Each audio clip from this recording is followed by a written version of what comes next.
Purihin ho natin muna ang Panginoon. Palakpakan ho natin ang ating Panginoon. Praise God.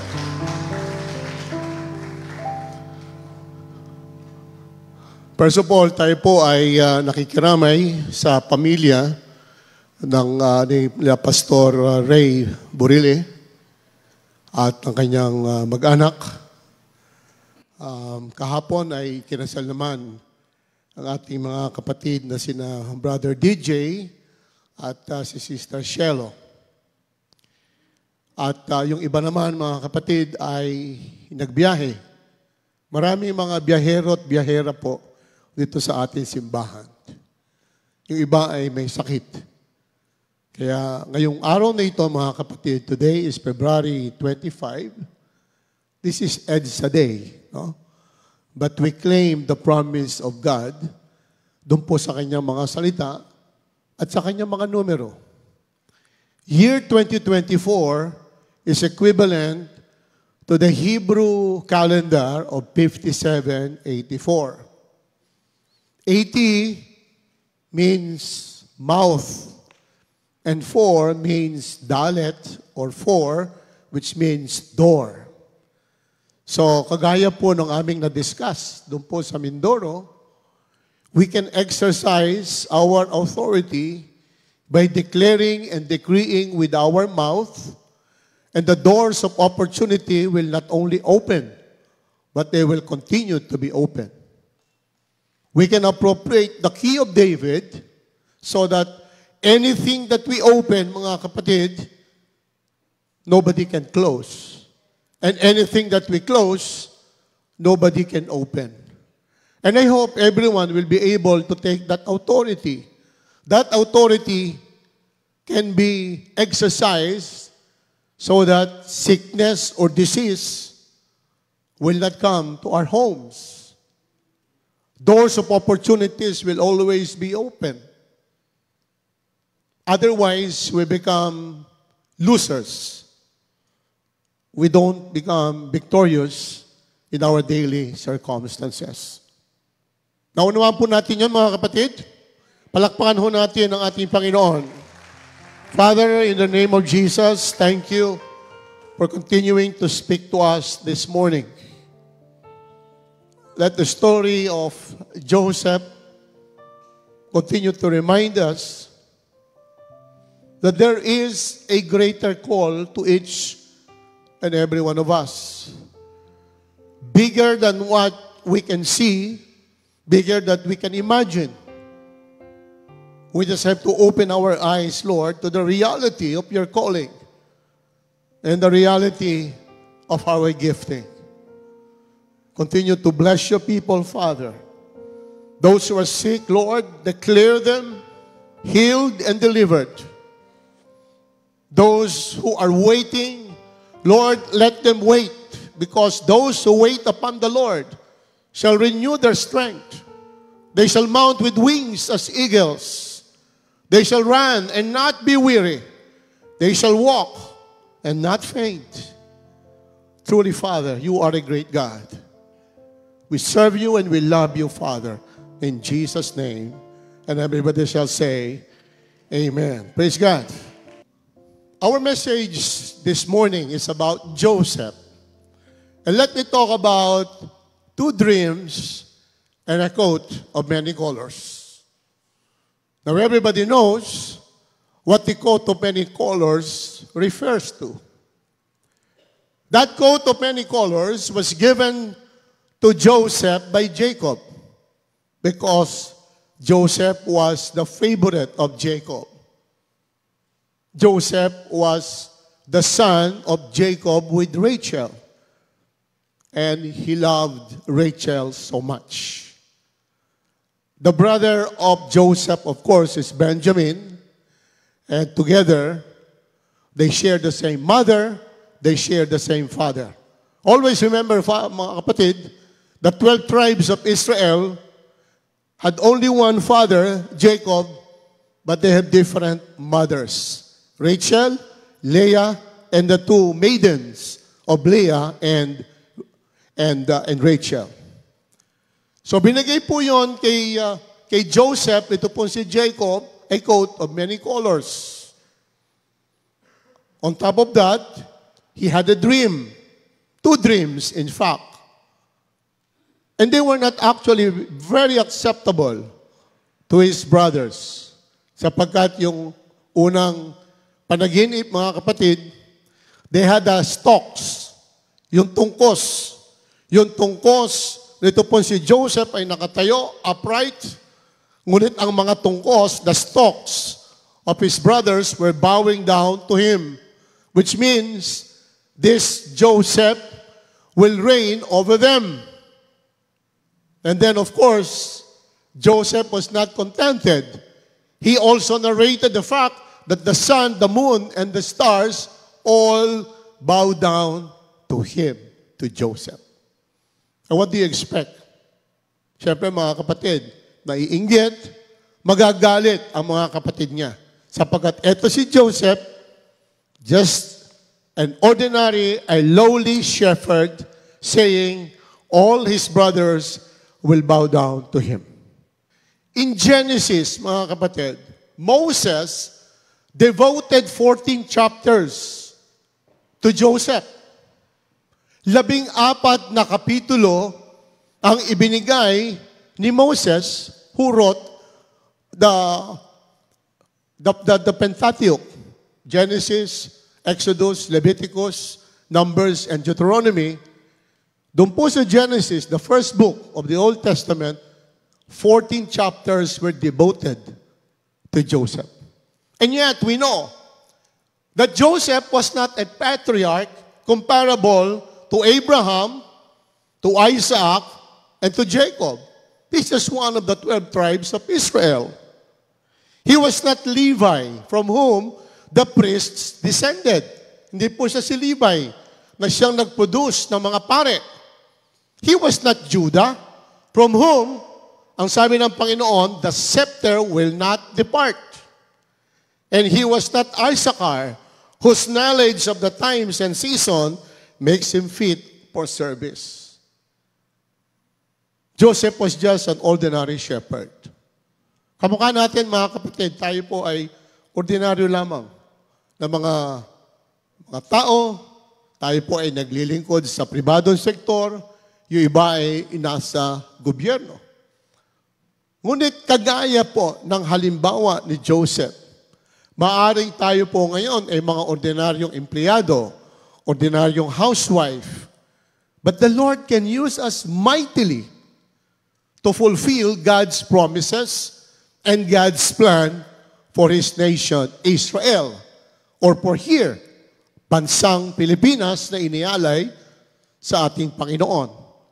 When the Constitution of 1987 explicitly said, Almighty God, doon po sa ating Constitution, doon po sa preamble, at doon po sa ating po mga salapi, mula sa 20 hanggang sa 1,000, Psalm 33:12, pinagpala ang bayan na ang Diyos ay ang Panginoon.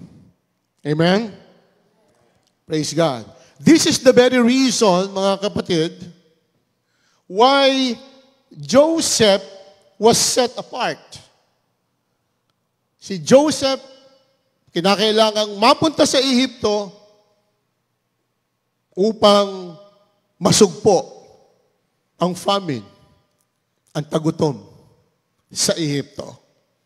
Ngunit in the process, Joseph was used to save the people of what was becoming to be a nation of Israel. This is the very reason, brothers and sisters, why Joseph was set apart to prevent famine from destroying the 12 tribes of Israel and continue the plan of God for Israel to be established as a nation of God. Praise the Lord. How was Joseph set apart by the Lord to fulfill His plan for Israel?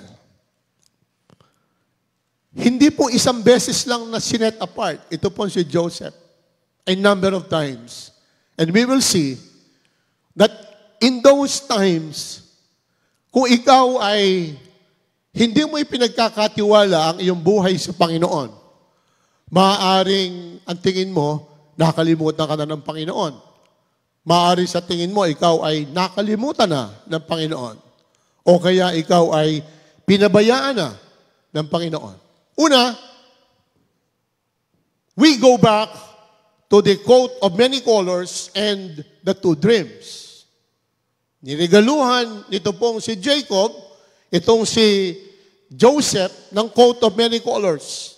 Alam po nyo, when you are given a coat of many colors in the Bible and in the prophetic interpretation, it means authority, favor, blessing. Kaya ang tingin sa kanya ng mga kapatid niya, aba, ano ang ipinagkaiba mo sa amin? Unang-una, mas matanda kami sa iyo. Okay? Mas matanda kami sa iyo. Pangalawa, mas marami kami experience sa pagpapastol. That's one. Two, hindi pa yon. Ikinwento niya dito yung kanyang dalawang napanaginipan na lumalabas, yung mga kapatid niya yuyukod sa kanya. Kapag kayo ba pinuwentuhan, mga kapatid, kayo ay pinagkwentuhan na kayong lahat yuyukod sa akin. What will you conclude? Di ba mayabang ako? Lahat kayo yuyukod sa akin? O kaya mga kapatid ninyo, sinabi sa inyo, mas bata siya. Hoy kayo, luluhod kayo sa akin. Kasi napanaginipan ko, yung aking tungkos, tayo, pero kayo lahat ay luluhod sa akin, you will bow down before me. Kaya galit na galit sa kanya mga kapatid, yung kanyang mga kapatid. Mayabang si Joseph. Okay? Mayabang si Joseph. There was youthful pride on the part of Joseph. That's the reason why, mga kapatid, galit sa kanya, naninibugho sa kanya ang kanyang mga kapatid. So he was set apart because the brothers of Joseph decided to put him in a pit and later on sold to the Ishmaelites. And in turn, the Ishmaelites sold him to Potiphar of Egypt. Yun yung una. He was set apart.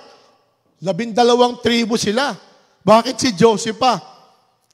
Ang talagang pinili ng Panginoon para magyabang, tumanggap kay Jacob ng coat of many colors at magsalita ng dalawang panaginip na lahat ay pabor sa kanya. He was set apart, he was separated, he was put in a pit, and he was sold off. That was the first stage of his being set apart, mga kapatid. Hallelujah. And thanks to Potiphar's wife. Kung makikita natin, dito po sa Genesis 37 to 50, nung siya ay pinagkatiwalaan, ito po si Potiphar, nung kanyang household, nagmultiply ang blessings sa bahay ni Potiphar. At nawa, tayo mga kapatid na mga Kristiyano at mananampalataya, saan man tayo dalhin ng Panginoon, pagpapalain yung ating opisina, pagpapalain yung ating pinagtatrabahuhan.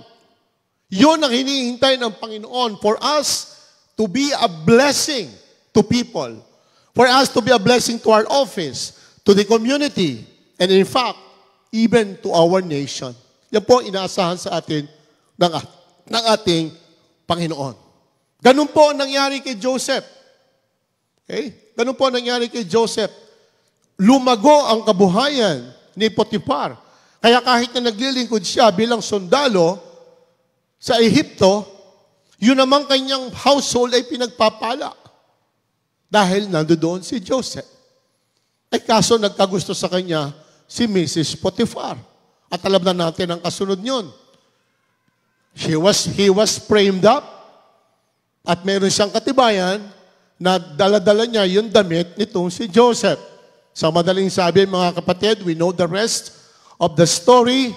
He was accused, okay? And because of that accusation, he was imprisoned. So from pit to prison, second time na mas-set apart ni Joseph. I'm sure marami nang pinagkatiwalaan ito pong si Potiphar. But it was only in the person of Joseph that his household was prospered. Si Joseph lang. At pinagkatiwalaan itong si Joseph. But Potiphar had no choice. Maliwanag na maliwanag ang ebidensya laban kay Joseph. Lalo doon yung kanyang damit. At yung accusation ay nanggaling mismo sa asawa ni Potiphar. So her words against the word of Joseph, who was a Hebrew slave. He was a slave. He was sold off by the Ishmaelites who bought him from the brothers of Joseph. So napunta na ngayon siya sa prison. Thanks to the cupbearers and the baker's dream. See? Kahit ho sa preso, mga kapatid, mayroon pa rin pabor kay Joseph. May pabor pa rin kay Joseph.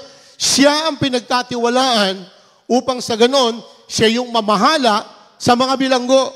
Siya ang pinagkatiwalaan. Kasi makikita mo naman sa tao Kapag ang tao ay mukhang mabait, madaling sumunod, pagkakatiwalaan mo. Pero kung medyo ang mukha maaskad, hindi mapagkakatiwalaan, ay hindi mo pagkakatiwalaan yon. Ganun po nangyari kay Joseph doon po sa preso. The prison warden was pleased with Joseph and he was given the responsibility of looking after the prisoners. And during that time, there were two prisoners. Yung pong baker ng palasyo at yung cupbearer ng hari. Sila po ngayon ay nanaginip. At ang panaginip, hindi nila maintindihan. Ang panaginip ng baker, meron po siyang 3 tiklis, dala-dala niya, punong-puno ng tinapay because he was a baker. Pero yung itaas, yung pangatlo nasa ibabaw, may mga bread, may mga tinapay, iba-ibang uri, subalit kinakain ng ibon. So tinanong niya, itong si Joseph.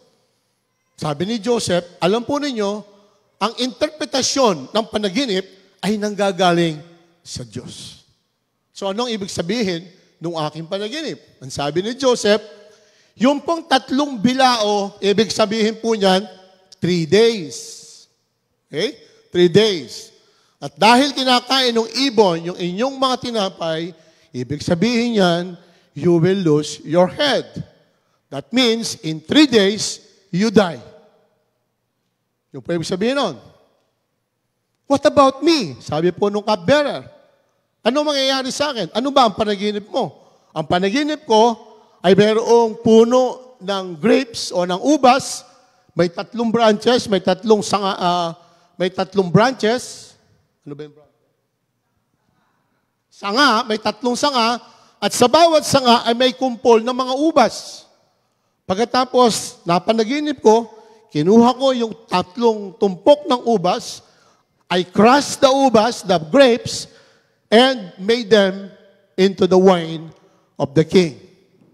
Okay? 3 ring kupita. Sabi ni Joseph, in 3 days, you will be restored. So basically, mga kapatid, yung lahat ng sinabi ni Joseph, nangyari po. They came to pass.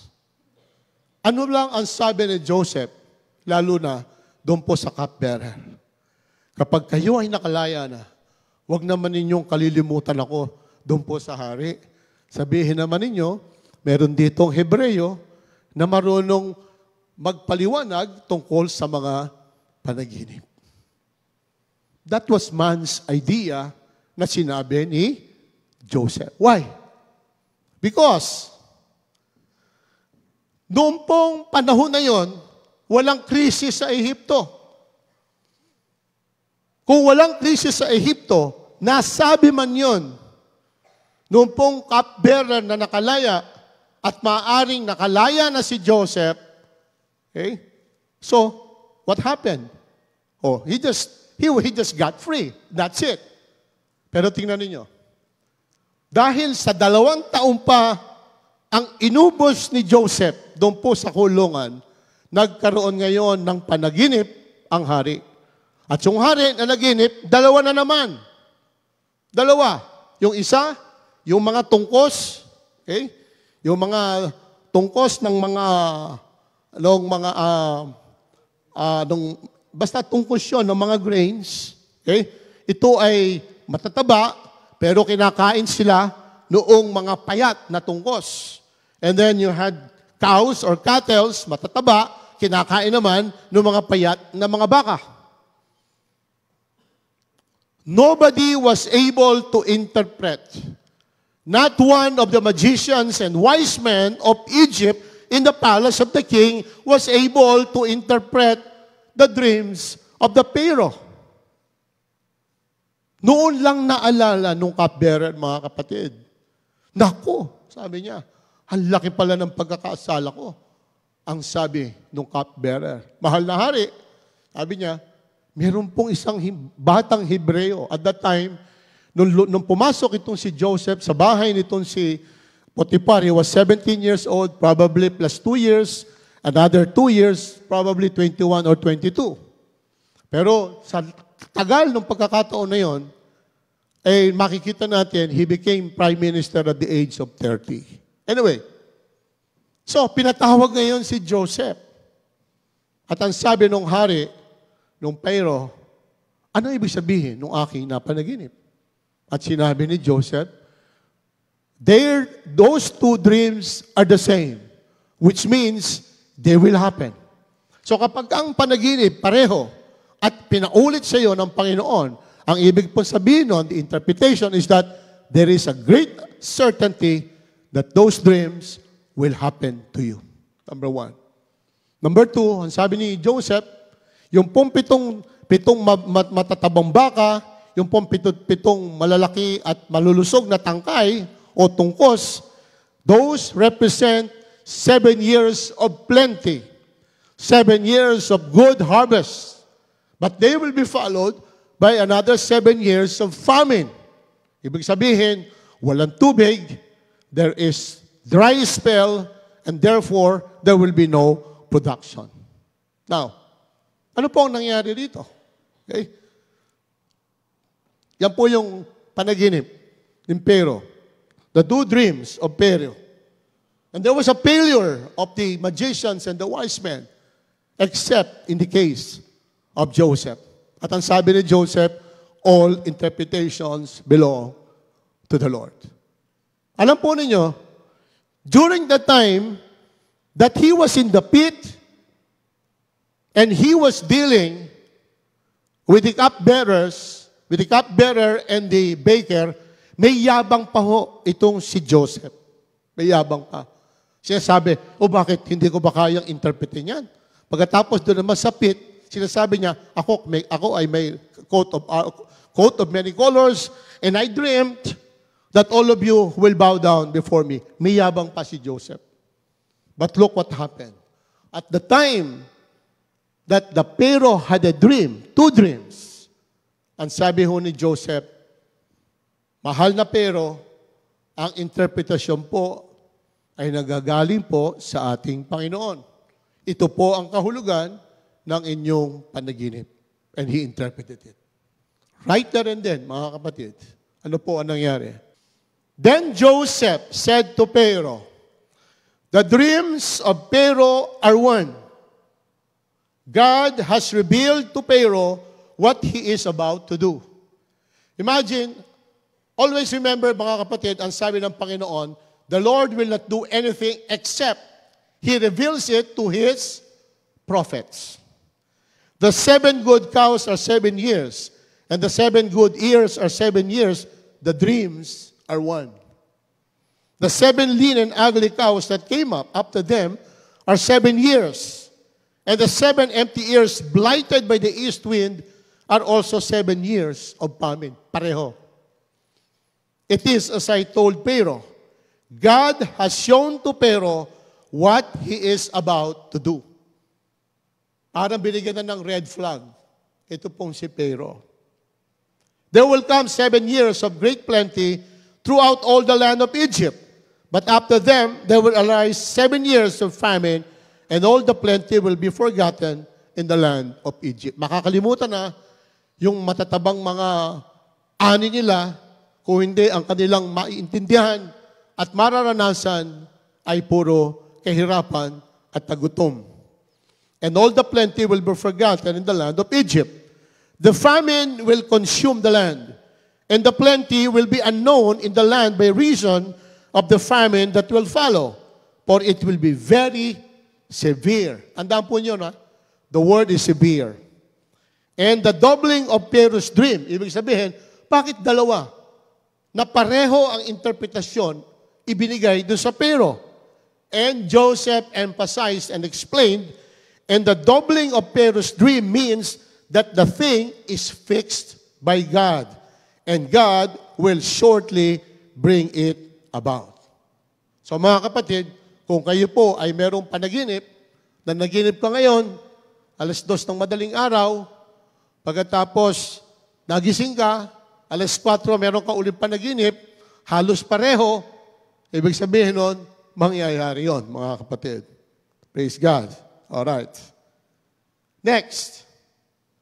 So, from pit to prison, and now, he is in the palace, interpreting the dreams of the Pharaoh. Now, so, ano ngayon ang sabi ng Pharaoh? Ito ang interpretation mo, ano ang dapat natin gawin? So, sinabi ni Joseph kung ano ang dapat gawin. And because of what he said, the Pharaoh said, "Since God has shown you all this, there is none so discerning and wise as you are."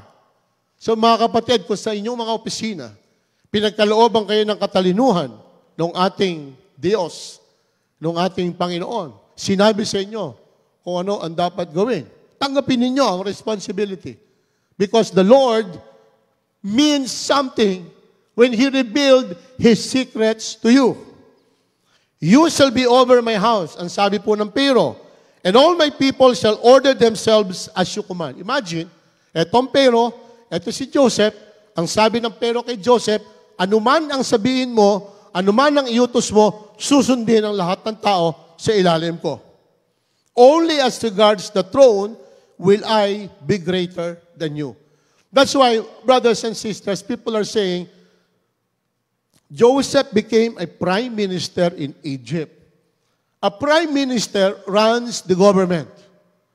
But the head of the government is the president. Or in the case of Egypt, it's the king or the Pharaoh. And Pharaoh said to Joseph, "See, I have set you over all the land of Egypt." See? A Hebrew was set over all Egypt.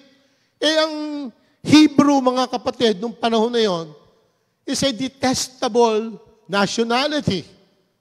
Galit mismo ang mga Egyptian sa mga Hebreo. Bakit? Ang mga Hebreo ay nabubuhay sa pagpapastol ng mga hayop. Ang mga Egyptians, hindi po. Yung kanilang mga alipin ang pinag-aalaga ng mga hayop. Kaya sa kanila, ang tingin nila sa Hebreo ay mababang uri, low class.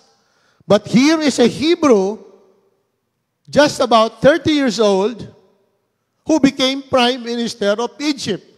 And it was no less than the Pharaoh himself who installed him to be the head of government of Egypt. So, yan pong nangyayari, mga kapatid, kapag tayo ay binigyan ng interpretasyon ng Panginoon, ng panaginip, binigyan tayo ng Panginoon ng wisdom to understand a certain problem in your office, in the bank, sa ating pinagtatrabahuhan. Makukuha lang natin yan kung ginagawa din natin ang ginawa ni Joseph.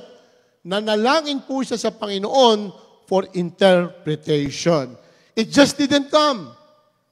Dumating ang interpretation only after a season of prayer by Joseph. Hallelujah. And thanks to the Nile River. Mga kapatid, kung makikita po natin, Canaan is Israel. Yan po yung promised land. Nandiyan po sila Jacob and the rest of the 12 tribes of Israel except si Joseph. Joseph was already in Egypt, prime minister. Ang Egypt po was served by the Nile River. The Nile River has fresh water. Yan po yung ginagamit nila for irrigation. At kung meron po silang Nile River, na kapag nag-overflow, yun po ay nagagamit para sa kanilang mga pananim. At kung hindi man mag-overflow, they had a system of irrigation. And that's the reason why yung 7 years of plenty were sustained. Tumagal. Maaring sa ibang lugar, halimbawa sa Canaan mismo, kulang sila ng tubig. But not in Egypt. In Egypt, they had plenty of water. Kaya yung 7 years of plenty, tumagal. Maaring iba, 2 taon lang, 3 taon lang. Anong maiipon mo sa 3 taon? Pero hindi. Sa Egypt, 7 taon silang nakapag-ipon. Okay? And based on the Bible commentaries and scholars, it was the Nile River that also made it possible for them to sustain 7 years of plenty. Okay? All right. May solution po si Joseph. Di ba? Sabi natin, dahil meron 7 years of plenty, meron 7 years of famine. Mag-iipon during the time of plenty para sa ganon, pagka nagtagutom na, meron silang madudukot. Alright. Hindi po ganun lang kasimple yon. It looked like a simple supply-demand management. Pero ito po yung ating nakita sa ating research. Shelley, can we play? Tombs.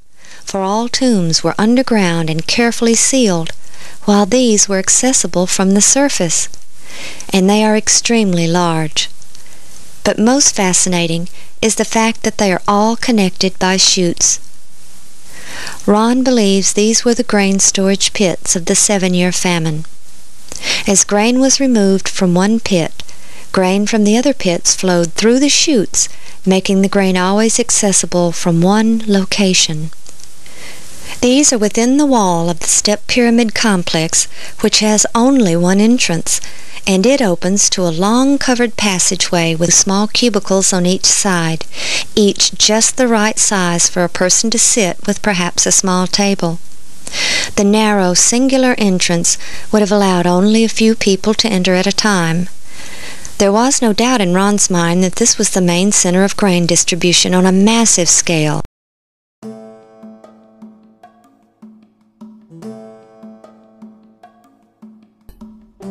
As people arrived to get their grain, they lined up to enter the long corridor. Inside, they paid one of the cashiers in one of the cubicles for the grain.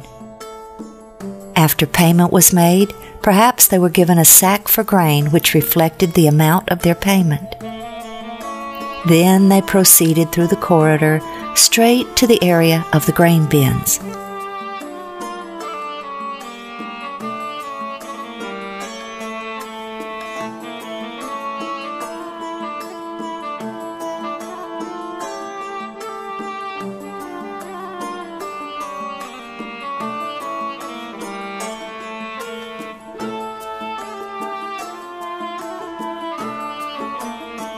Once there, they descended the stairway next to the storage bins, handed their sack to a worker who filled it with grain and returned it to them.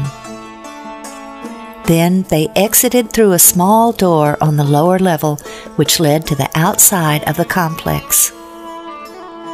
When the pits were first excavated, bits of grain still remained in them.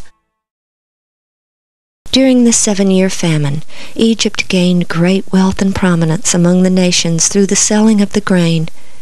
The Egyptians who lived in their cities along the Nile had little to do during the famine, since they had a 7-year supply of grain to rely on and were able to devote their time to the building projects of the Pharaoh, not as slaves, but as grateful subjects. The family of Jacob, who lived in the delta, separate from the native population, prospered and grew, exempt from the 1/5 taxation levied on the native population. From the time Jacob's family came to Egypt until the birth of Moses, many pharaohs had come and gone, many ruling contemporaneously with others in different regions. But until now, all recognized the rights granted to the people of Israel to live in the land of Ramses. But that was about to change. Praise God. kung makikita ho natin, hindi ho simpleng mga silos yung pinaglagyan ng wheat. Yung pong silos, yung po ay lalagyan ng mga grains. Okay? Silos ang tawag doon. Marami ang pagkakaunawa, yung mga silos ipinaglagay sa iba't ibang region ng Egypt. Tama po yun. But that was an intermediate step. Pagkapuno po nun, ilalagay na yan doon sa tinatawag na napakalaking pyramid na yung pala, yung pyramid na yon is a big, big storage facility. Na hindi mo kinakailangang kumuha ng balde para ilalagay doon sa mga bumibili. Hindi po. Automatic yon because of gravity. At napakalaki. It's a huge pyramid. Okay? It's a huge pyramid. Dalawang proof po natin yan. First proof, the famine still. Yan po, ito. This one. Okay? What does it show? It shows a rock carved mention of a 7-year famine. Okay? Number 2, sa China mismo. So, maaaring sinasabi ng iba, yung mismong matinding tagutom, umabot halos sa lahat ng rehiyon sa mundo, pati sa China. The Shang Dynasty Emperor Cheng Tang, some Chinese historians stated his reign began in 1747, almost at the same time that Joseph was Prime Minister of Egypt. There are others who believe his reign began in 1675, but more or less, the period coincided.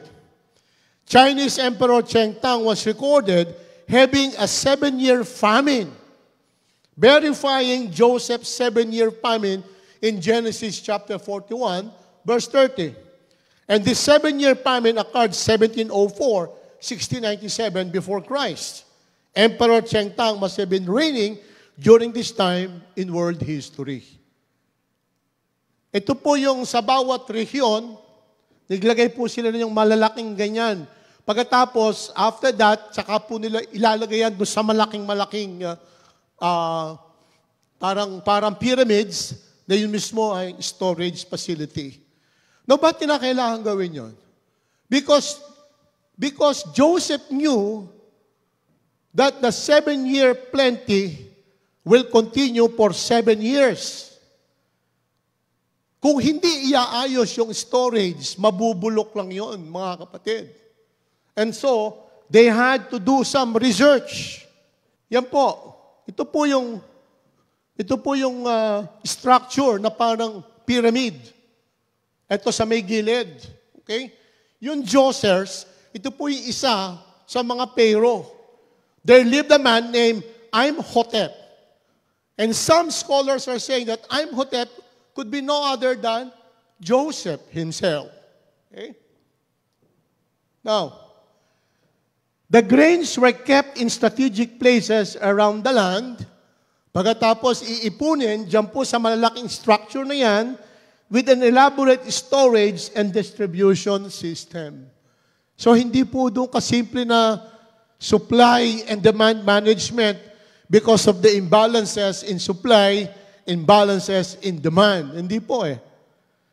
There was a careful, intentional, strategic design by Joseph to make sure na yung iipunin po nila sa loob ng 7 taon ay hindi masisira at maiimbak nila yon para tumagal sa 7 taon naman ng tagutom. Otherwise, sayang lang.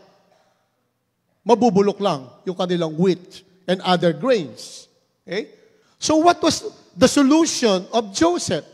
How did Joseph respond to the call of God? The reason why he was placed from pit to prison, from pit to prison to the palace. Number 1, to prevent extreme price fluctuations due to imbalance between supply and demand. That's the superficial reason doon sa ginawa ni Joseph para walang masyadong tumataas, masyadong bumababa. Second, it was done through purchases during times of plenty. Okay? And sale during lean times. That's precisely what happened. 3 points. Number 1, Joseph invested in storage facilities, transportation, and logistics. Remember, Joseph was given a carriage. Karwahe po ang ibinigay kay Joseph. For what purpose? To go around Egypt and check ano ba ang sitwasyon. No different from what Nehemiah did. What Nehemiah did before he started rebuilding the walls of Jerusalem was to investigate, to consult with both the nobles and the people. Tsaka lang niya sinabi, ito ang ating gagawing pamamaraan. Ganun po ang ginawa ni Joseph. Umikot siya. Okay? Umikot siya sa buong Egypt. And what he did was, sa bawat rehiyon, sa bawat lugar, merong bibili ng mga produkto na in plentiful supply. Dahil 7 years of plenty. Okay? But they had to research and put up strategic storage facilities, transportation, kasi isa-centralize yun. And logistics. Kinakailangan ng mga tao sa bawat regional buying stations and precisely in that central area for storage facility. And political will was necessary and commitment to implement. Here, Joseph had no problem. He was given the signet ring of the king, of the Pharaoh. He was given the full authority. Whatever he said, the people will follow. Okay? And number 3, financial resources should be available to buy grains. Alam naman po natin ang nangyari. 7 years, dun muna ng kapital ang Pharaoh sa pagbili ng iba't ibang mga grains. Pagdating na noong 7 years of famine, okay, bumili kayo using money. So the Pharaoh accumulated a lot of cash during that time. Naubos ang cash, what happened next? Internally, the Pharaoh amassed immense wealth. Una yung money, nung naubos na yung pera nila, ano yung kanilang pinambili ng grains? Livestock, mga hayop. So lahat ng hayop napunta sa Pharaoh. At pangatlo, wala na silang pera, wala na silang livestock, ang natitira na lang yung sarili nila at yung lupa. What did they do? Ibinenta rin ang lupa. Okay? Ibinenta ang lupa. But there's a difference between the prime minister that was Joseph and today's breed of politicians and public officials. Ano po yun? Alright. Nung wala na at patuloy na nasa 7 taon sila ng famine, ano po ang ginawa ni Joseph? Binigyan po sila ng seedlings na kanilang itatanim. Ang sabi po ni Joseph, eto ang mga seedlings, libre yan. Ngunit kapag yan ay lumaki, 20% goes to the Pharaoh, but you keep 80% for you, for your household, at ang sabi ni Joseph, for your little children. Okay? You see how benevolent the government at that time was. Hindi na komisyon si Joseph, mga kapatid. Siya ang nagbigay ng komisyon sa mga tao. Ang kinuha lang niya ay 20%. Why? Because the land was now owned by the Pharaoh. So if you use the land, you have to pay something. At ang pinaka-tax noon, 20%, yun ang kinolekta nito pong si Joseph in favor of the Pharaoh. That was how Joseph delivered Egypt from famine and the other surrounding areas. That's the reason why externally Egypt grew stronger and became a regional supplier of grains. Now, Joseph's coat of many colors, babalik po tayo dito, and 2 dreams. What is the big picture? Okay? Alam po natin, May promise ang Panginoon kay Abraham. Ginawa ng Panginoon ang tao, ang mundo, para makasama niya sa kanyang paraiso. Pero dahil sa nagkasala ang tao, nag-yield sa temptation ng Satan, nawala ang dominion ng mundo mula sa tao, kay Eva at kay Adan, napunta kay Lucifer. And that's the reason why God wanted to rebuild and restore to man the power and the authority of dominion. That's the reason why He chose Abraham to be the father of all nations. And from Abraham down to Isaac, Isaac to Jacob, and the 12 tribes of Israel. And for them to know how to relate to their gods, binigyan po sila ng 10 commandments. But we know, walang nakaabot sa kaluwalhatian ng Diyos, lahat ay nagkasala. For all have sinned and have come short of the glory of God. Pasok ngayon ang New Testament upang sa ganon, matubos tayo sa ating mga pagkakasala. Why is that necessary? Because God wants to restore dominion to us. Tayo po na kanyang nilalang. And during that time, the Lord wanted to build a nation of Israel. He wanted to build a nation of Israel. Kaya yung unang-una, ang promise ng Diyos kay Abraham ay magmumultiply ang kanyang mga descendants. And the Lord would bless him. And the Lord blessed Abraham with Isaac. And Isaac was blessed with 2 sons, si Esau at saka ito pong si Jacob. And from Jacob descended the nation of Israel. But the problem is that they had the calling to be the nation of Israel, or the nation of God. They had the territory. Because as early as the time of Abraham, ibinigay na sa kanila yung land of promise, or the promised land, which was Canaan. The problem is, paglabas nila Jacob from Canaan to join Joseph in Egypt, there were only a handful of them, mga kapatid. 12 tribo, yung mga asawa nila, yung kanilang mga anak. That does not make them a nation. A nation needs population, people. Meron kang territory, meron kang set of laws, binigyan sila ng 10 utos ng Diyos, okay? Ngunit wala silang numero. That's the reason, mga kapatid, kung bakit ang mga Israelitas ay nanatili for 300 years doon po sa Egypt, so that they will multiply. Tatandaan nyo yung pagpasok ng Exodus chapter 1, na gustong patayin ng Pharaoh, yung bagong Pharaoh, yung pong mga bagong silang ng mga lalaki na Hebreo. Pero takot yung mga midwives.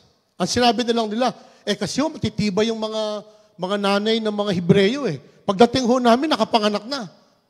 But the real reason is that they were afraid of God. So ang bilis nila, dumami. Noong madami na sila, mga kapatid, talagang pinahirap pa ng Pharaoh. At ito, this is part of the permissive will of God. Pinahirap ng Pharaoh ang buhay nila. Para sa ganun may dahilan for them to abandon Egypt and go back to the promised land.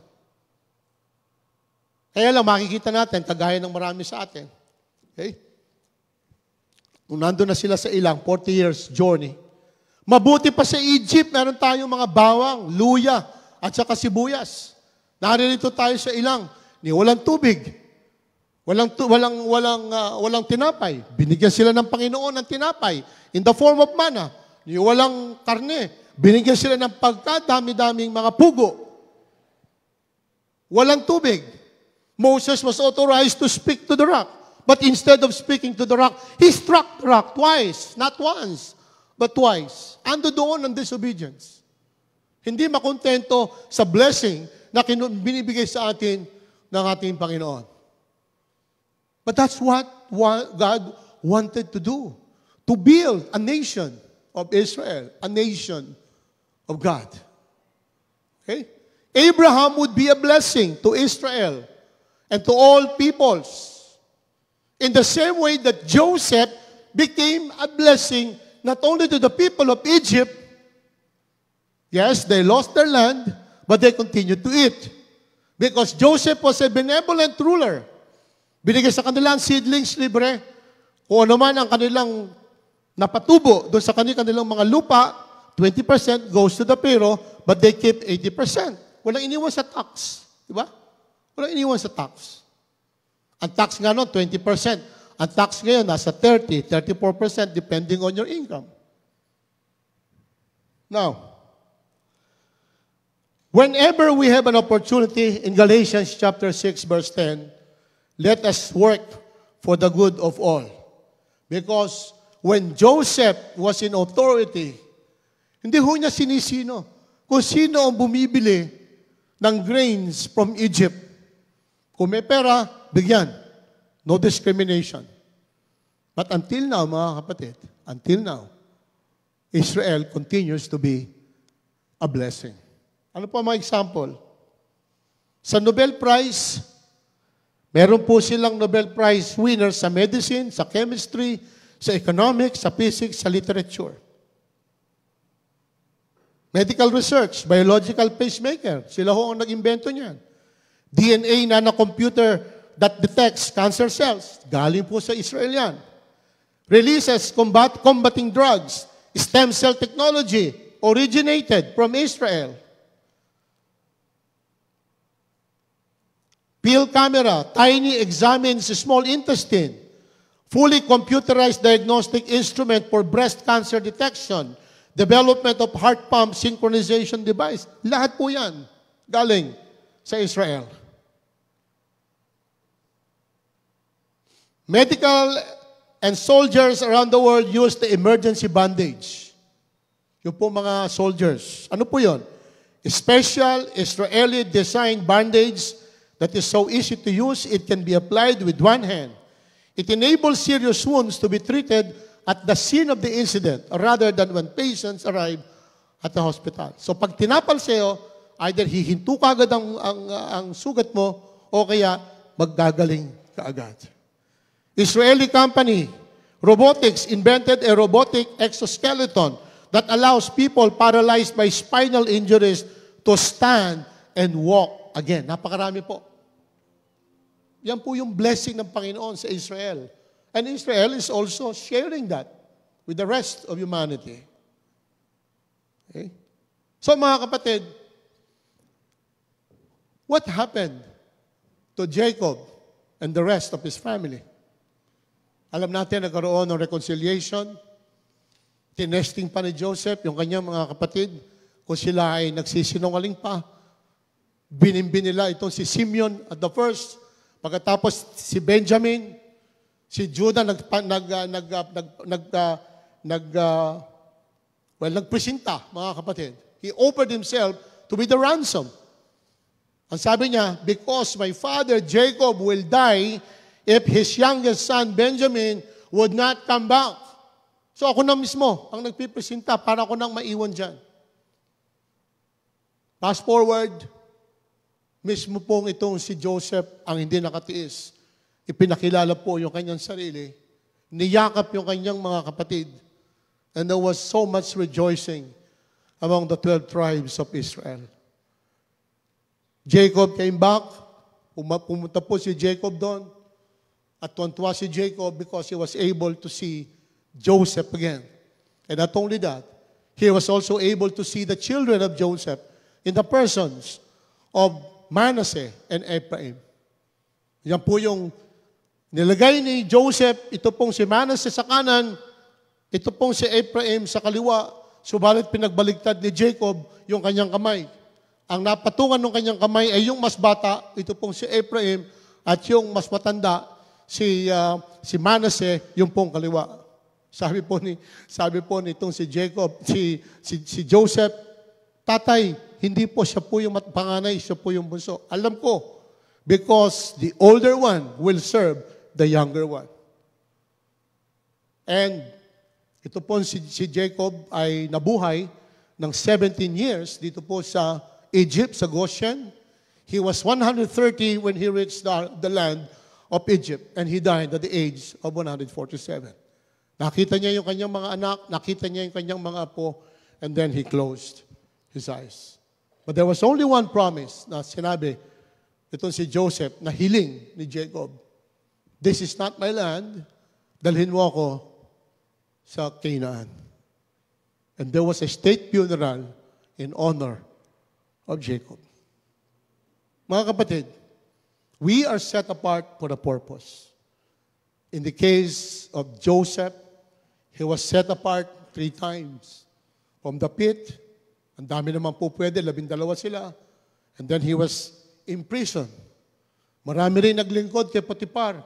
But it was only Joseph who was set apart to be imprisoned. And in the palace, maraming magicians, maraming wise men, but it was only Joseph who was able to interpret the 2 dreams of the Pharaoh. Why? Because the Spirit of God is upon him.